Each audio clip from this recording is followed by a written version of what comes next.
opinion itself. It's based upon another opinion from the 60s, but within that Lee opinion, there's a dissent. One of the justices dissented with the majority's analysis, debating the method with which they analyze what's the higher class and what's the lower class.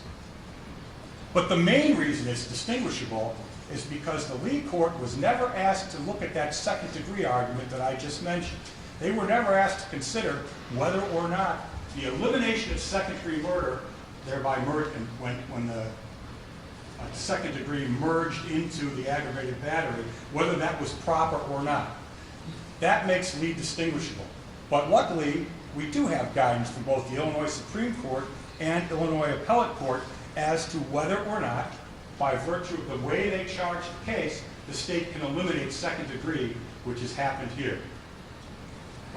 And I've cited in our memo also, which I'll adopt for purposes of this argument. Anything I don't talk about, I'll ask you to consider that. There are cases, Drakeford and Morgan, Illinois Supreme Court cases, that said you can't do that. You cannot charge a case in a way that eliminates second degree murder. There are appellate court cases. The most recent one that I found, Space, was a 2018 case. There's Rosenthal, 2008. All of which say the state cannot charge a case in a way that eliminates second degree murder. In fact, in doing so, they make second degree murder a nullity. So how does it merge then? The reason the cases merge is based upon what I said, how it merges. As you know, and as everybody knows in this courtroom, before a defendant can be found guilty of second degree murder, the trier of fact, in this case the jury, has to conclude that the elements of first degree murder have been met. It's at that moment that the merger occurs. Because even if they later determine there are mitigating factors, as they did here, it does not change the fact that the elements of first degree murder were reached before consideration on the mitigating factors. Once that happens, the aggravated battery merges into the murder counts. Additionally, if you merge it the other way, you eliminate or negate the jury's deliberations. They were out for a while on this case. They put a lot of thought in this. They decided what the elements were, and they decided there are mitigating factors in the evidence here that allow them to reduce first degree to second degree. If you merge this into the aggravated battery, their deliberations are out the window. As a result, Mr. Van Dyke must be sentenced to second degree, in our opinion. If, however, you think otherwise, and you merge it the other way, the state has talked about in their memo and orally right now that they believe some of these counts should be consecutive.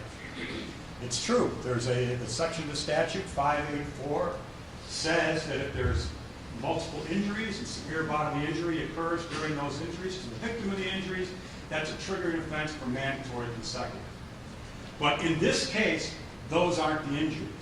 You have a case here where every one of those wounds that are the subject of the aggravated battery caused death. Death is the injury in this case, not the individual aggravated battery. Thinking about it, it would be extremely unfair to punish Mr. Van Dyke for shooting and wounding somebody and then having those same wounds be the cause of death, and you punish him for death too.